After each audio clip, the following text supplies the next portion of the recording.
Well, good afternoon. I am delighted to be with all of you, and I probably wouldn't be here had I not had an experience about 2002, 2003. I had a great opportunity after a fairly lengthy business career, I won't say how long, to bring together 7 programs into a new nonprofit. And 2 of those programs had a huge impact on older adults. One was 3,400 homeless people, and another was 500 older adults who were coming together for education, health services, etc. And we could not find oral health care. We had the Illinois College of Optometry, we had the podiatrists. We were able to get a lot of volunteer care. So when Oral Health America came knocking, and when our board said in 2008, we want to go into the next frontier, it's not that we don't care about kids anymore, but older adults is the next frontier. I was really all ears, and that's how I come to you today. And I thank the people who have not only provided funding, the DTAF, DentaQuest Foundation, Henry Schein Cares Foundation, people who have contributed their knowledge, because it is tough to raise money for kids. It is moving heaven and earth to raise money for older adults. But as many of you know, your businesses depend upon that population, and so we thank you for being here.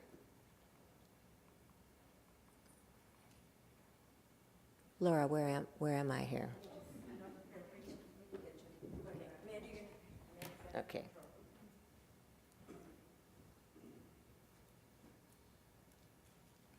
Okay. All right. Okay. So our program is called the Wisdom Tooth Project, and this project is a national project, and it's committed to 3 things. First of all, to educate older adults and their care advisors. Secondly, to connect communities and support them with resources for access to care. And then finally, to advocate for oral health of older adults and for policies going forward that may improve this situation. Initially, I said we want to start a movement. Now I really say we want to further a movement, because I know that this movement is already afoot. But it is an important one, and I'd like to just tell you, before I talk about the grant itself, the key strategies that are involved. First of all, and in the center, is a web portal, which is now in test. It's called toothwisdom.org. We will have a soft launch on May 15th and go national on September 11th of this year.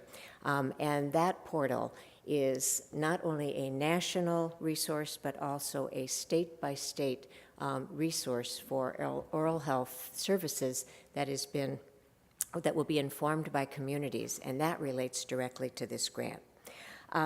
Secondly, we have a regional symposia planned on the 1st and 2nd of October, and that symposia is not another meeting to talk about what we all know, but to refresh some knowledge and then to create a template for programs which could be taken into the community, could be put on by an area agency on aging, by a university, and we appreciate the support of Colgate and United Concordia in that effort. Demonstration projects. During the past year, we've been involved in 3 demonstration projects, this grant being one of them. The first is at the University of Buffalo. We've been working with Dr. Glick and a team of medical, social workers, et cetera. And I noticed, by the way, that the social work program at Buffalo was at one point in time a grantee of the DTAF, so that was very nice to read. We had 10 clinics on a Saturday, and people were greeted by a hygienist, they were served by a dentist, a pharmacist looked at their meds, they had an opportunity to visit a diabetes educator, and at the end, their last stop was a social worker who asked them things like, what will it take for you to get to your next appointment? How can we help you with what happened here today during your appointment? Another project was with the University of Florida. We owe a lot to Alice and the work that's been done in plain language, and really wanted to look at what is it going to take this material that we're gathering and really deliver it to very low-income adults in rural settings whose literacy may not even be the plain language level, which is 6th grade, but maybe even less than that. So we did a rural mobile project with the University of Florida. Patrice asked me earlier today, is it published yet? We're not quite ready for that, but indeed, it will be the next step of how do we get that down to the level. And then publications. This year we will be publishing a 10th anniversary edition of State of Decay, and that is a look at the older adult health in America. And some of you are familiar with that. So where have we been relative to this project, and how does the DTA Foundation funding play into it? In 2009, we took our first step by having a symposium with the New York Academy of Sciences. Ira Lamster from Columbia was our principal investigator, and we looked at a variety of dental and medical and social issues relative to older adults to gather a body of knowledge that would provide kind of the core for moving forward. From that, we developed a white paper, and we began to float that white paper for people to read and to comment on. And we began working with our first summer intern, pre-dental summer intern, to do an environmental scan and to take a look at really what was out there in terms of resources for older adult oral health.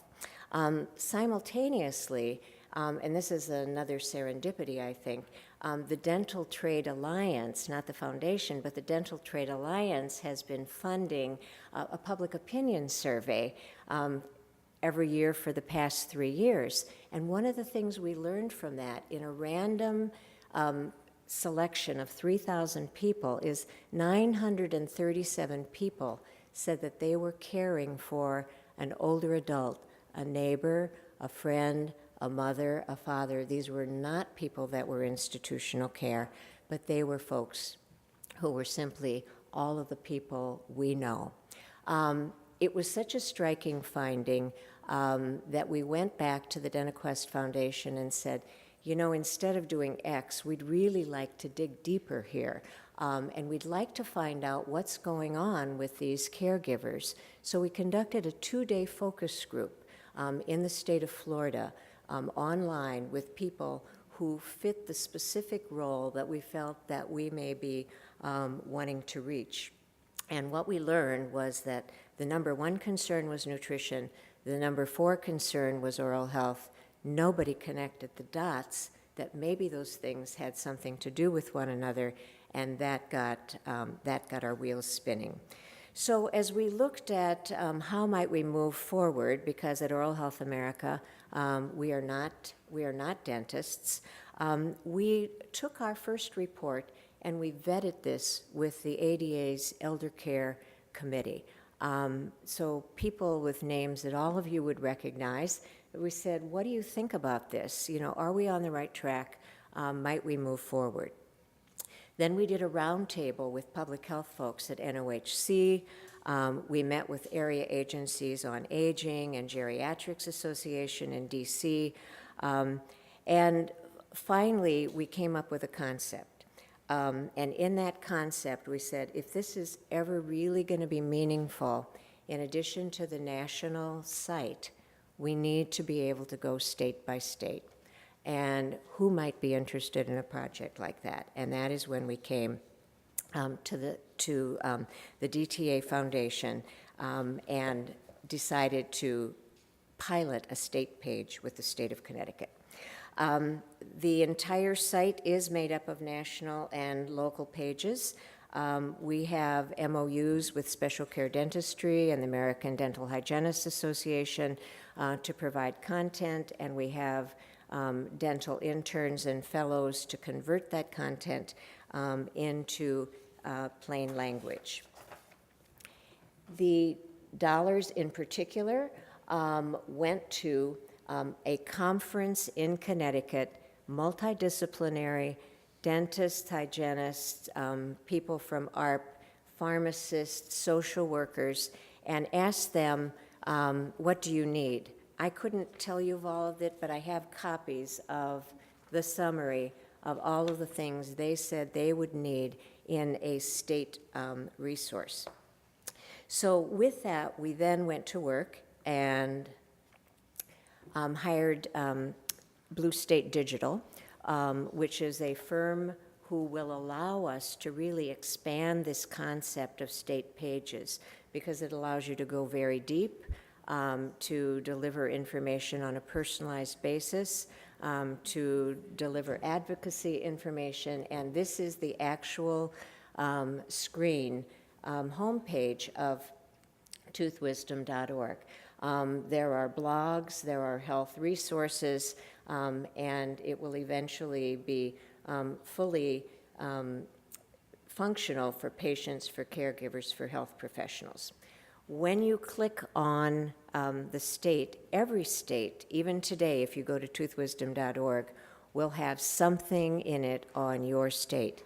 However, the robust state, thanks to the funding of the Dental Trade Alliance Foundation, is Connecticut. Eventually, every state, we hope, will have resources for caregiving, dental care, financing care, other resources, social services, and transportation. There was a question asked earlier about taking things to scale, and how are we doing? This taking it to scale is the opportunity to engage every state. We have 4 states standing in line. We have meetings with them this month: the state of Washington, Florida, Arizona, and Michigan, who are hoping to be the next Connecticut. And we find that by engaging oral health coalitions and staying true to our mission, which is connecting communities with resources to improve access to care, that we will need a lot of partners. This is an area where we cannot do it alone. We need not one of us, but all of us. So where do we go from here? Well, first of all, when you go to toothwisdom.org, you'll say, gee, there could be a lot more articles. Yes, there could. Not only from providers, but from companies as well, because many of you have researchers in your businesses who may have something to say. So we welcome additional content. To create 3 to 4 state pages, we thought that was ambitious. Now we think maybe it's not ambitious enough. A marketing strategy, we're working with Edelman, the public relations firm, and we will be launching the national site nationally along with the release of State of Decay, so that it's really a very meaty launch of this project. We will continue with the oral medicine clinics, the State of Decay, the symposium, which I talked about earlier, so that while we are creating and while we are launching, we are continuing to learn. We've learned a great deal. Some of the other people we've learned from is John Landers, and I'm thrilled you've just joined DTA. He was on our corporate advisory committee for this page, and I look around, and there are a lot of people to thank. So I invite you to later on ask questions. I'm happy to share a 1-page resource on what is the Wisdom Tooth Project. If you don't want to take something home, give me your business card and I'll email it to you. And also happy to share what states are looking for and to hear from you if you're from a state where you think this could be a great project, so that the vision of the DTAF to really provide seed money to make a larger impact down the road really is able to be realized through this grant and through your ideas. So I thank you.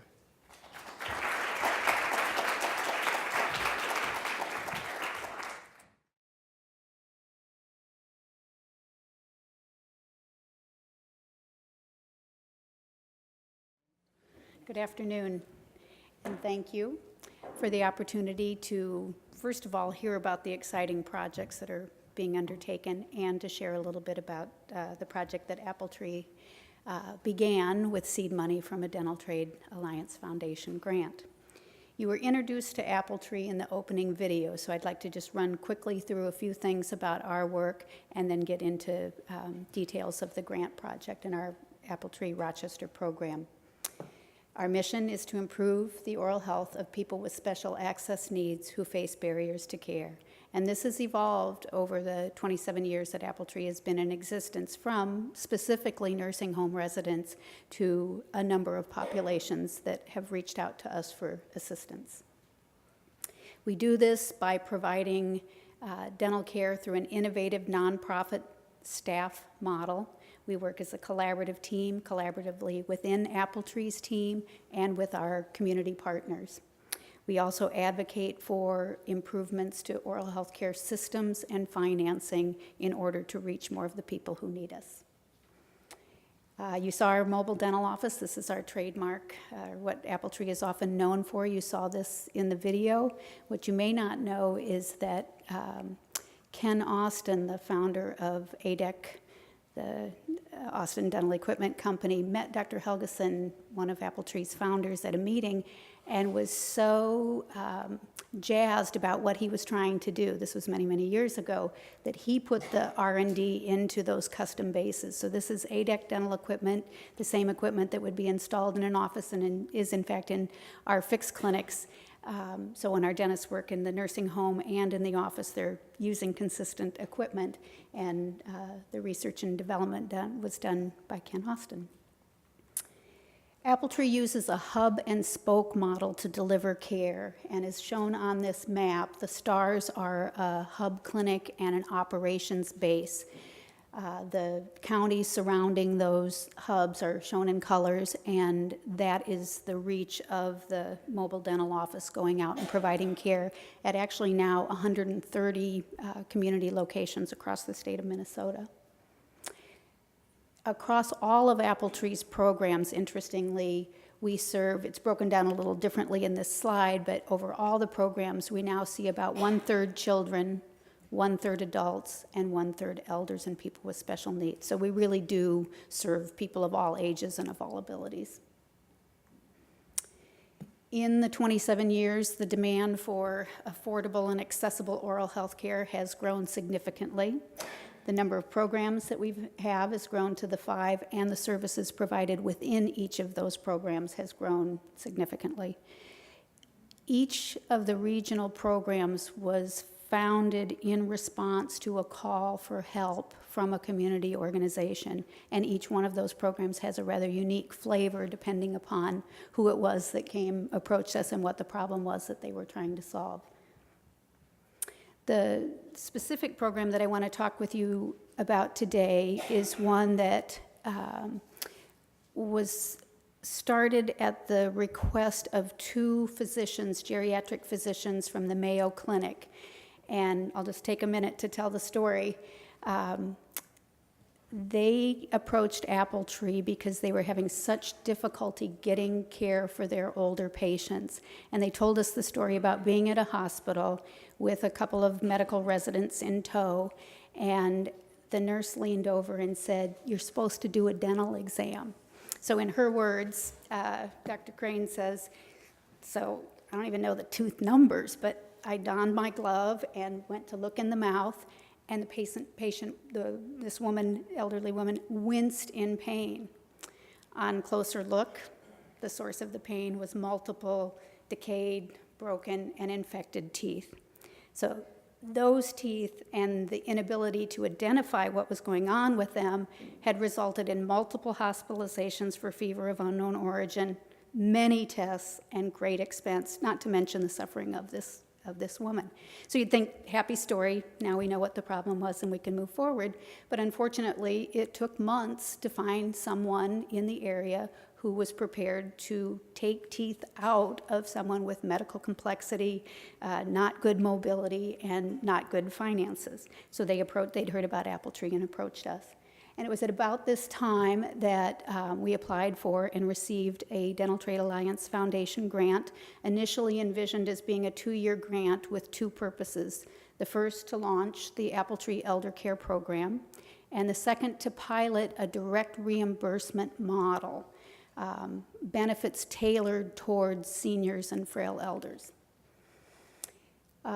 We've been talking about how we've leveraged grants, and I just want you to see that this is not from 2008, this is from 2008 on, and it's for the Rochester program, and that $25,000 seed money has definitely grown. We've received grants from the Mayo Foundation, from the Winona Community Foundation, Think Credit Union, Patterson Dental, a number of foundations, and many, many individual donations, people that support our purpose. The first thing, this dental longevity plan stemmed from the fact that most adults do not have good dental coverage, and for better or worse, having insurance coverage often influences whether people seek care or don't seek care. The idea stemmed from the ADA Elder Care Committee and a specific recommendation to investigate alternate funding sources, new ways of financing dental care.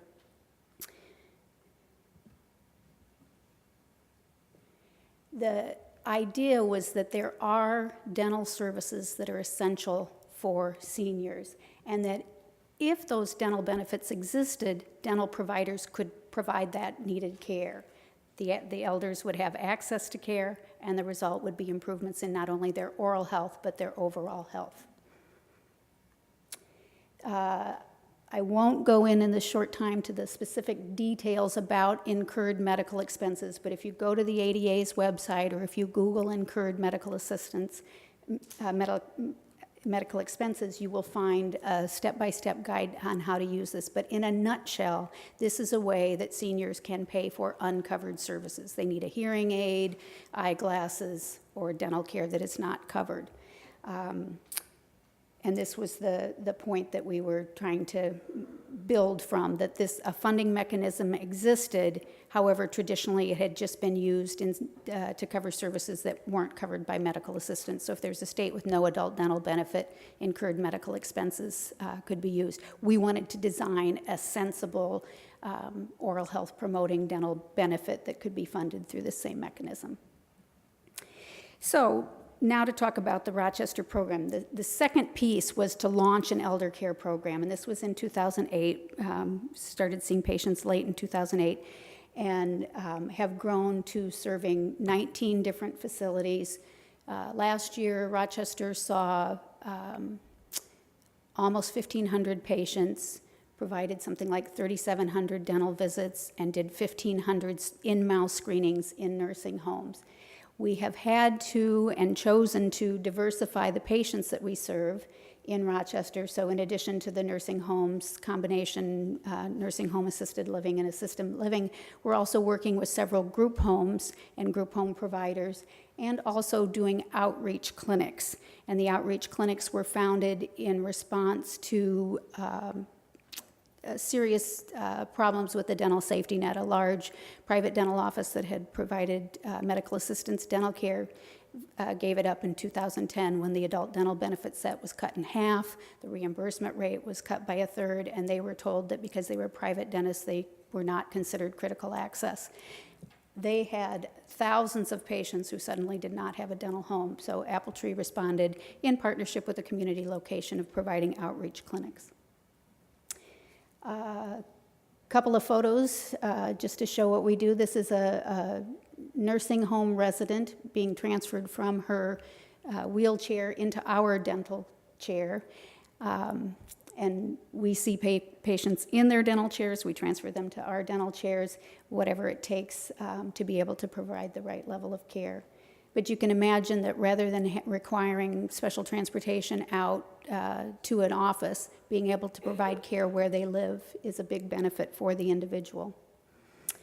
This is in a memory care Alzheimer's residential program, and Dr. Christian is working very closely with the staff as well to be sure that postoperative instructions are followed up on, and daily care recommended. And I do want to pause because I think I failed to say this in the beginning.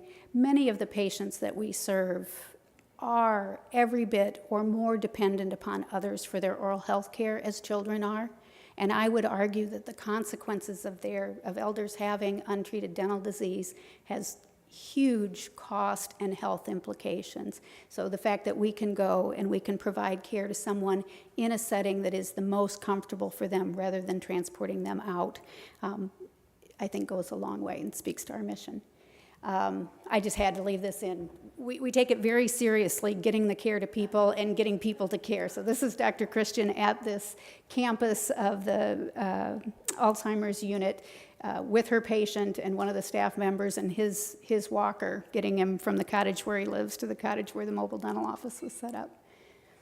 Another partnership that has occurred as a result of the Dental Trade Alliance seed money is with the group home provider in Winona, and they were traveling 2.5 hours to a state-operated clinic that had a 2-year wait to get into the operating room, and that by the time patients traveled 2.5 hours, often they were so agitated that they could not cooperate for care.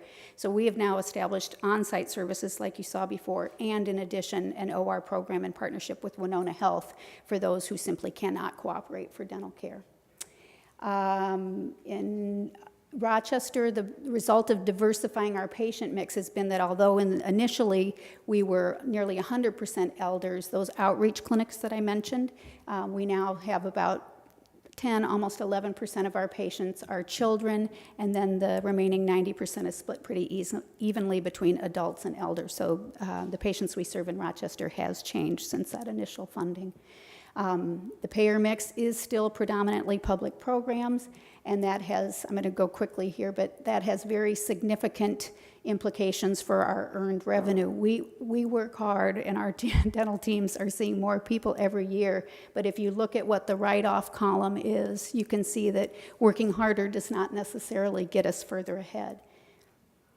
And that is probably our biggest challenge, is that we are working hard, we are working smart, we are providing great care, but state budget deficits, funding cuts, all of these things have impacted us and our ability to treat people very greatly. The optional adults thing is just really, really tough, because if you're faced with multi-million or billion-dollar deficits and something's optional, that's what gets cut. Also, what is needed versus what is covered. And one example of that in 2010, when Minnesota cut about half of its adult dental benefits, one of the services that was cut was what was called the house call fee.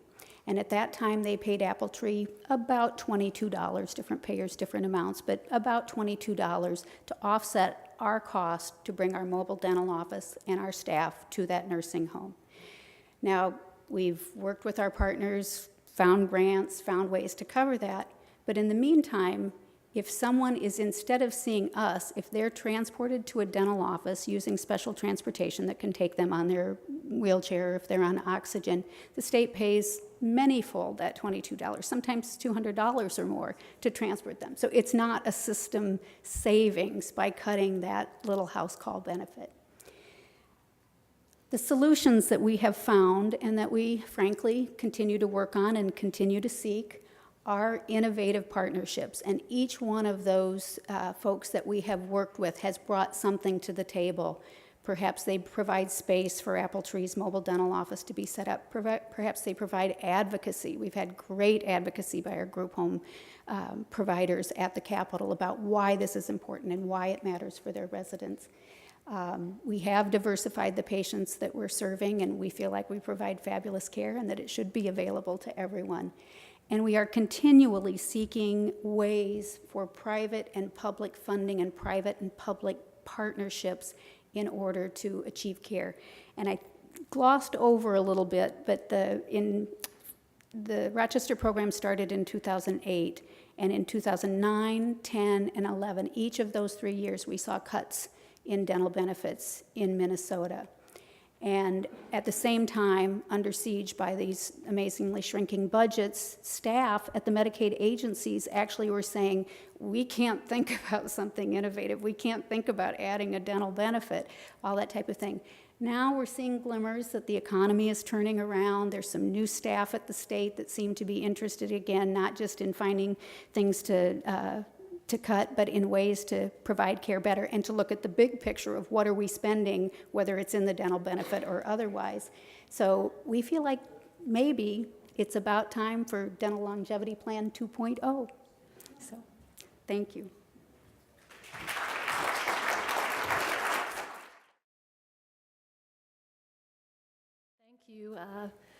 Thank you, Dental Trade Alliance Foundation, for the funding, and thank you for the opportunity to be here and share and network. I'm really excited to be here and learn so much already. Our project is somewhat similar to Dr. Jacoby's in that we are trying to improve the oral health of nursing home elders. The oral health in nursing homes is poor, and that's one of the main issues that we wanted to address, and also the systemic, the oral systemic relationships in nursing homes. We felt like if we could improve the oral health, we could also improve the overall health and decrease expenses. So our project changed. Our original project was to try to improve daily oral hygiene, and to do that by training one person to be the facility oral health specialist. So nursing homes are supposed to provide oral health care, daily hygiene for their residents, but it doesn't usually get done. And there's little oversight for that, there's little accountability. And our thought was if we trained one person to do this, and that was their job, to the exclusion of everything else, all their other duties, and we knew who was accountable, and we went in and worked with this person. We did bedside coaching, hands-on training, care-resistant training, that actually might work.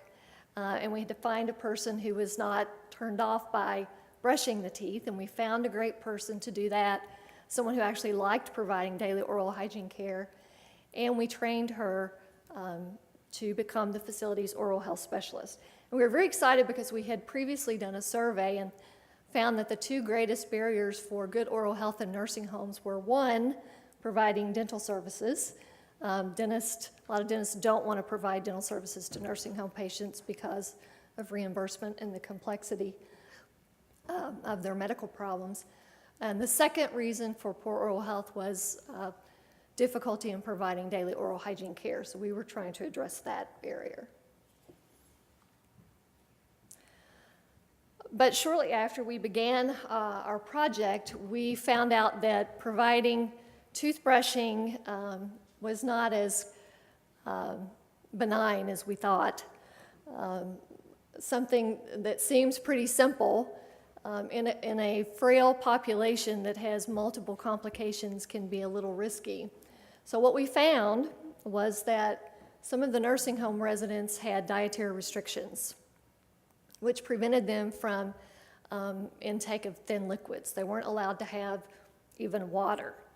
So if they're not allowed to have water, how are we going to put water in their mouth and provide oral hygiene care? And furthermore, these dietary restrictions changed quite frequently. So Monday, Mr. Smith could be okay for thin liquids, and then next Monday it could change. And how could we be on top of all of that? We also found that some patients who had cognitive impairments would swallow anything that was placed in their mouth, or they would not spit. They would just hold it in their mouth and look at you. And so we were having a lot of problems with the regimen. We did not want to choke anyone. So we backed up a bit, called the experts. We called the American Dental Association, and we called the American Academy of Chest Physicians, and they hadn't come across this problem. So we said, okay, we're going to have to back up here and see what else we can do. So another problem we had is that the residents loved the care so much, they were asking for care on other shifts. So our oral health care specialist worked from 7 to 3, but the residents who were getting their teeth brushed in the morning wanted their teeth brushed at night and on the weekends, and we hadn't trained those folks. And so we would go in the evenings and on the weekends and see the nursing assistants providing the care flat, the patient flat. Well, that's an aspiration risk. And all kinds of, I'm a germ person, infection control problems. And then there's this choking thing with the thin liquids, and we said, we're going to have to train everybody here. Everybody needs at least the basic safety protocols, and then we can train this one person and deal with these dietary restrictions. So that's what we did. With permission from the Dental Trade Alliance, we switched gears a bit, and we decided to create an outstanding curriculum for nursing personnel in nursing homes to address these previously undocumented problems in the literature about the safety issues. And with our funding from Dental Trade Allowance, we were able to create really high-quality tools. We had an instructional designer that helped us create PowerPoints. This is the, let's see if I can find the pointer here. No, maybe not. On your left is that's the web page. We have a web page with all of our training resources located there. Our PowerPoints are created either to be delivered by someone, so there's no voice, or if you look on the right, we have PowerPoints that actually have voiceover, so they can be done as self-study. And that's good because time is a real issue in the nursing home for the nursing assistants. We also created a YouTube video. We were able to hire a commercial video producer and a professional actress, and we created an 11-minute YouTube video. On the right is the actual YouTube video, a screenshot of that video. It's been viewed almost 500 times now, and this hasn't been up very long, so that's good. On the left is the video that's on our website, so it can be accessed either on our website or on YouTube. And that video really addresses what we feel like every nursing assistant needs to know in the nursing home about safety, how to provide oral care safely. Now, we're going to see if I can show you the animation. Oops.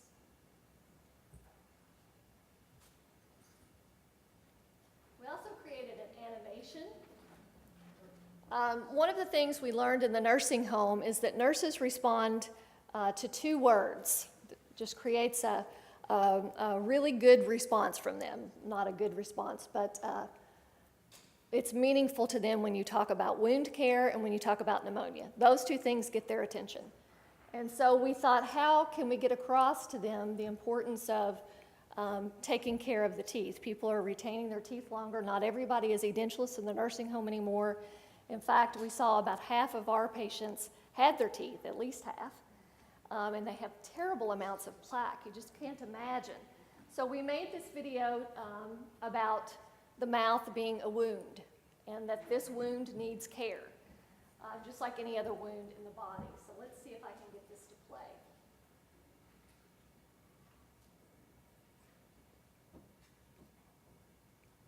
So the point was, and we would talk about this, a wound that covered the palm of the hand, that surface area is about the same as the surface area of someone who has generalized periodontitis. And then we would say, you've got all that plaque there.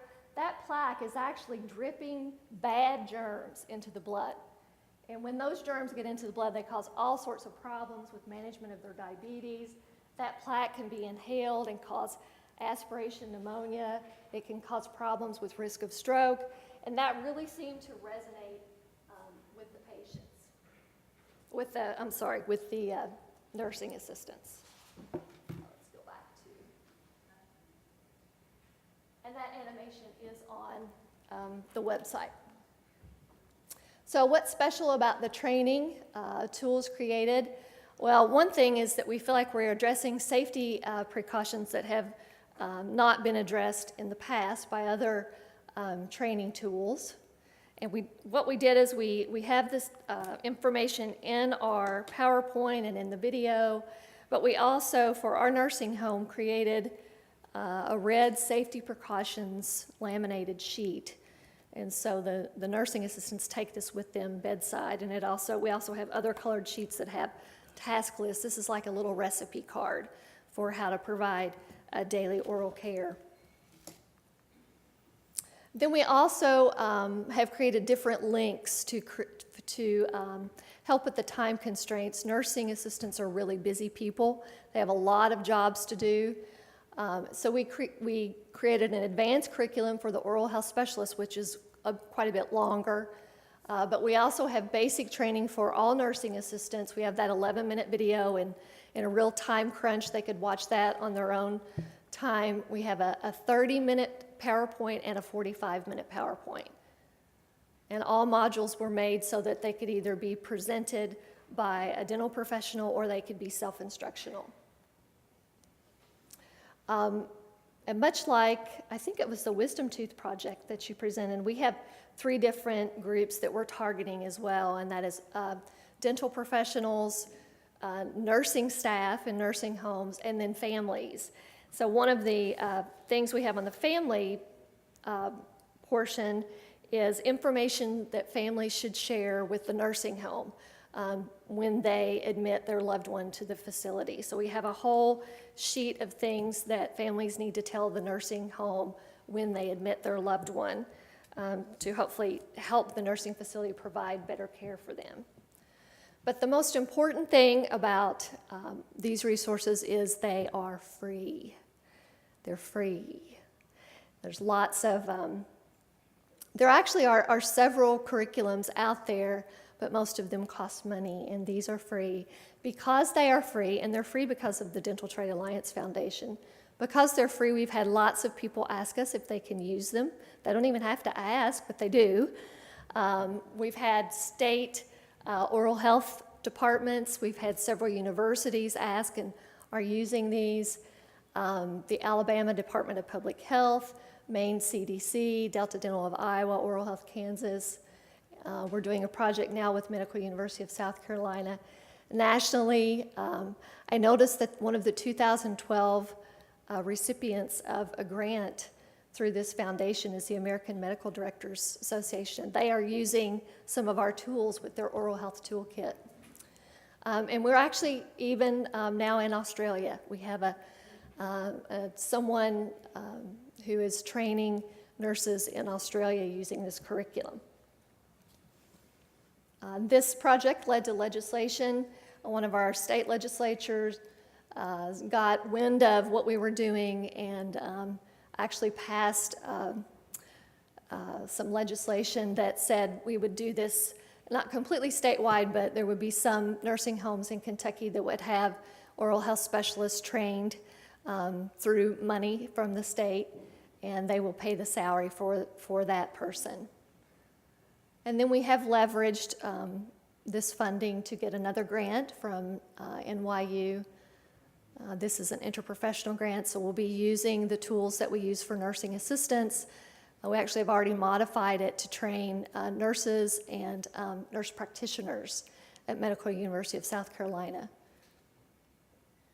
Where we're going from here, we need to get the word out about the free resources. I just talked to a New York Times reporter, and she had somehow found the website. Hopefully, I know that every time they interview you, it doesn't actually go to press, but if it does, that would really be exciting and good for oral health. We'll be giving a talk at the Geriatric Society of America annual session in the fall. I think AARP would be a really good place to get the word out. Some geriatric nursing meetings, long-term care meetings. We did publish this project in the Annals of Long-Term Care. And one more thing, and that is the toothbrushes that nursing home residents have to use are awful. They really are. This is what they look like. They're hard, they have huge heads, And these folks already have terrible gums. And you put hard bristles and a big head in somebody's mouth, and they're going to resist care. So I wish we could do better as a nation. I wish we could provide nice, soft, bristled toothbrushes. The person that orders the toothbrushes is the central supply person. They don't know anything about oral health. All they know is they have so much money to spend, and they get the cheapest thing they can get. So that's my little plug for help for our vulnerable elders. Thank you all so much. I really appreciate the opportunity to be here.